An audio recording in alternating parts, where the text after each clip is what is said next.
Ano po ba yung mga steps na ginawa natin ngayon para ma-address tong issue na to? Kanina, nag-issue na ako ng affidavit, pinanotarize ko. Then si Attorney Leo Delgra, pinorward yung affidavit ko kay Attorney Martin Delga na nasa Hague ngayon sa Netherlands.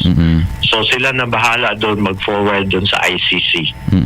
So sir, aside sa affidavit, ano po ba yung inaasahan natin ngayon na magiging tugon ng kampo ni Duterte ngayon, lalo na nung nalaman natin ngayon na yung totoo na hindi pala si former President Rodrigo Duterte ang hindi totoo yung live shooting incident sa may Agdao Public Market?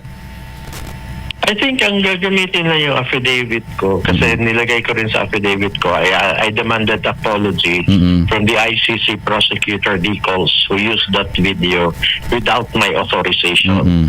Then I also demanded na tanggalin yung video na yun sa court records ng ICC.